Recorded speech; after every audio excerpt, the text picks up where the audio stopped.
10. Patricia Target. Roughly 4 miles north of Boca Grande Key, there's a shipwreck sitting in shallow waters measuring 5 to 15 feet deep. It looked a lot better decades ago when the hull was more intact and there weren't a handful of mangrove trees growing on the ship. But the trees were destroyed in a hurricane, and the wreck has been reduced to little more than a rusting heap of metal.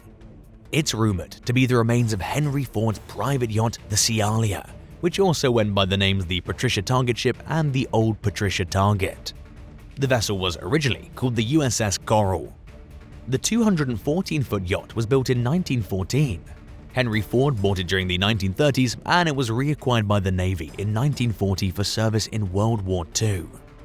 During the war, the ship performed several naval cruises out of Philadelphia before relocating to Newport, Rhode Island, and then to Guantanamo Bay in Cuba, where it was used in training exercises. It found its final home in the Florida Keys, where military pilots used it for target practice after the war. 9. Henrietta Marie. The Henrietta Marie was a French-built slave ship that transported African captives to the West Indies. At some point during the late 17th century, the vessel fell into English hands, possibly as a war prize. It made at least 2 voyages as part of the Atlantic slave trade starting in 1697, when it carried hundreds of people to Barbados to be sold as slaves. In 1699, the Henrietta Marie dropped 191 captives off in Jamaica and took on a cargo of sugar, cotton, dyewoods, and ginger to take back to England. To avoid pirates who were known to lurk between eastern Cuba and modern-day Haiti, the captain sailed the ship around the western side of Cuba. The vessel ran aground on a reef roughly 35 miles west of Key West near the Marquesas Keys. There were no survivors, and for nearly 3 centuries, the Henrietta Marie's fate remained a mystery. A diver discovered the wreck in 1972 and found shackles and other items indicating that it was a slave ship. During excavations in the 1980s, marine archaeologists found a bell bearing an inscription of the ship's name, along with the year 1699, confirming its identity as the Henrietta Marie. They also found 2 large cauldrons, which were most likely used to prepare separate meals for the crew and the slaves. In 1993, the National Association of Black Scuba Divers placed a memorial plaque at the wreck site, dedicated to the captives who were forced into the brutal slave trade. 8. USS Wilkes-Barre. The 610-foot USS Wilkes-Barre was a medium-sized naval warship known as a light cruiser. It was built during World War II and served during the final year of the conflict. In January 1945, the ship participated in the South China Sea Raid as part of the Allied efforts to liberate Philippine island of Luzon from Japanese control. The Wilkes-Barre also served in the Battle of Iwo Jima and Okinawa. For a brief period after the war, the vessel was used in training exercises in Guantanamo Bay. In 1947, she embarked on a goodwill cruise to Britain and Norway. Upon returning to the United States, the Wilkes-Barre was decommissioned and placed on reserve in Philadelphia, where she remained until she was struck from the Naval Register in 1971. From there, the ship was taken to the waters off Florida and used in underwater weapons tests. During one of these tests off Key West in 1972, the cruiser broke in half. The stern portion sank on its own, and the military scuttled the bow section the next day. Since then, the wreck has become an artificial reef and a habitat for marine life. It sits upright at a depth of 320 feet and is a popular destination among experienced scuba divers. 7. USS Amesbury. Built in Massachusetts during World War II, the U.S. naval destroyer escort USS Amesbury served in the historic Allied invasion of Normandy, also known as D-Day, in 1944. She was eventually rewarded with the Battle Star for her service in the battle. In 1945, the ship was converted into a high-speed transport for carrying the men of an amphibious unit called the Underwater Demolition Team. After making landings in Japan, Korea, China, and Guam, the Amesbury proceeded to Green Cove Springs, Florida, where she was decommissioned and placed in reserve. The ship never served again. It was removed from the Naval Register in 1960, and in 1962 it was sold to a marine salvager named Chet Alexander. He made plans to sink the Amesbury in a deep part of the Gulf of Mexico as an artificial reef, but it ran aground while being towed to its final destination. There wasn't enough time to refloat the ship before a passing storm came through, and the inclement weather broke it in half. The two sections came to rest in about 25 feet of water and sit about 200 yards apart from each other. Its gun mount and anti-aircraft guns are located about 50 feet away from the vessel's port side. Today, the Amesbury is an artificial reef and diving site known as Alexander's Wreck. Have you ever visited an artificial reef? Tell us about it in the comments below and hit that subscribe button while you're at it. 6. SS City of Washington. Built in Pennsylvania during the 1870s by the American shipbuilding giant John Roach and Sons, the SS City of Washington was an iron-hulled merchant steamer that transported passengers and cargo between New York, Mexico, and Cuba. She was moored in Havana Harbor on the night of February 15, 1989, when the USS Maine exploded, marking the beginning of the Spanish-American War. The Maine was being kept in Havana to protect American interests amid deteriorating relationships with Spain when it was rocked by the blast. Although the city of Washington sustained minor damage, she was able to help rescue Maine survivors by providing lifeboats and allowing the use of her dining room as a makeshift hospital. For several months during the war, she served as a troop ship. The ship resumed its normal duties transporting passengers and cargo for the next 10 years, until being taken out of service and laid up in Brooklyn in 1908. 3 years later, the city of Washington was transported into a coal-transporting barge. Her career finally came to an end in 1917, when she ran aground on a shallow reef off Key Largo along with another barge and a tugboat. The other two vessels were raised, but the city of Washington had broken in two and was unsalvageable. It sank and has since become one of the most popular diving sites in the Florida Keys. 5. USCGC Duane. After being built in Philadelphia during the 1930s, the U.S. Coast Guard cutter Duane began her career as a search and rescue and law enforcement vessel based out of Oakland, Florida. Just a few months later, in 1936, she was sent to Honolulu to participate in the American colonization of the Line Islands, which are located south of Hawaii in the Central Pacific. For 2 years, starting in early 1937, the Duane was part of the Bering Sea Patrol Force.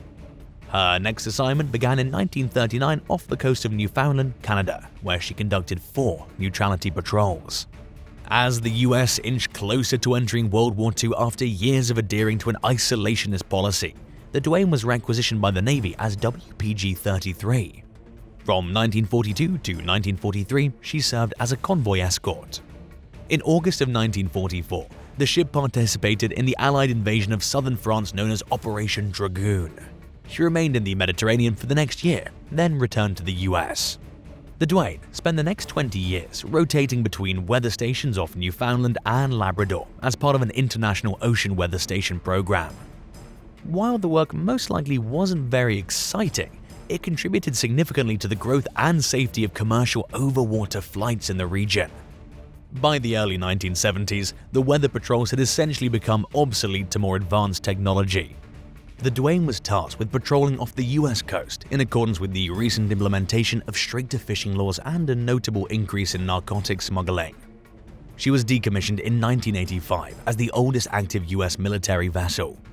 2 years later, the ship was sunk off Key Largo as an artificial reef, and in 2002 it was added to the National Register of Historic Places.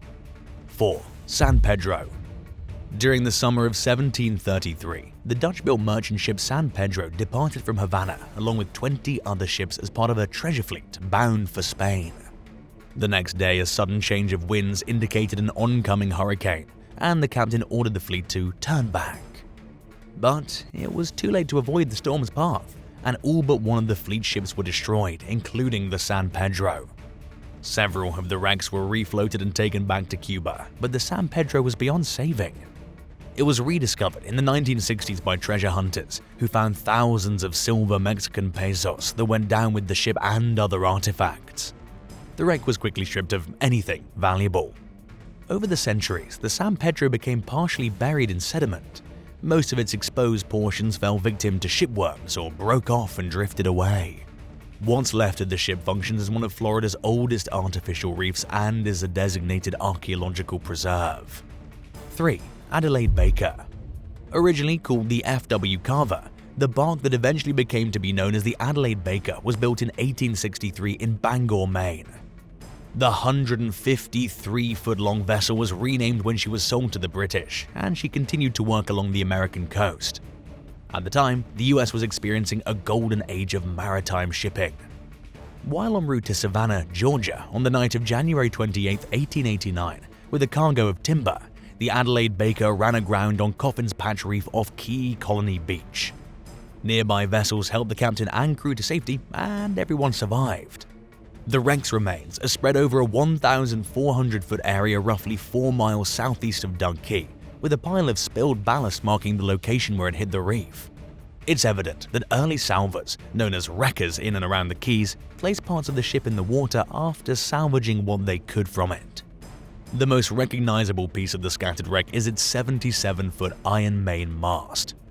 What's left of the Adelaide Baker has become overgrown with sponges, corals, and gorgonians. It sits in just 20 feet of water, making it a popular attraction among divers of all skill levels. 2. The Eagle. The Dutch-built freighter that eventually became the Eagle started her career as the Ryler Dan in 1962. She changed hands at least 6 times over the next 23, and went by numerous names including Baroque, Carmela, Itai, Etai, Karagolf Pioneer, Aaron K, and finally the Eagle Tire Co. While sailing from Miami to Venezuela as the Aaron K in 1985, the vessel caught fire. 2 Coast Guard cutters responded to the distress call, but the ship was destroyed past the point of being worth the cost of saving and was declared a total loss.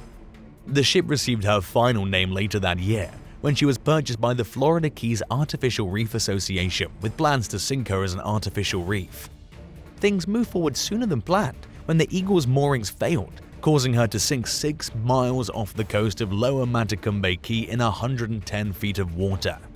Luckily, the vessel had been cleaned and gutted, and its oil and fuel had been removed, sparing the environment from pollution. In 1998, Hurricane Georges ripped the wreck into 2 pieces, which sit roughly 100 feet apart from each other today. 1. SS Benwood. Built in Liverpool, England during the early 20th century, the steam cargo ship SS Benwood entered service in 1910. Over the next 32 years, she passed through several owners and had various names, before ultimately operating as a Norwegian merchant freighter called the SS Benwood. During a routine voyage from Tampa, Florida to Norfolk, Virginia with a cargo of phosphate rock on April 9, 1942, the 360-foot-long vessel was blacked out due to the threat of a German U-boat attack. The nearby Robert C. Tuttle was also blacked out. Both ships were navigating based on their distance from Florida's coastal lights.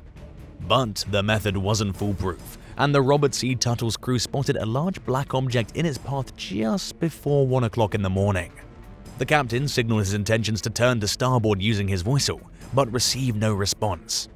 A few minutes later, the Benwood's crew spotted a large black object in the ship's path and signaled their intentions to turn to port, but also received no response. The vessels collided, and the Benwood began rapidly taking on water, forcing the crew to abandon ship. She came to rest off Key Largo in waters ranging from 25 to 45 feet deep. After sustaining significant damage from salvors, the wreck was declared a protected site and has since become popular among divers. Thanks for watching. Which one of these discoveries was your favorite? Tell us in the comments below and don't forget to subscribe. See you next time. Bye.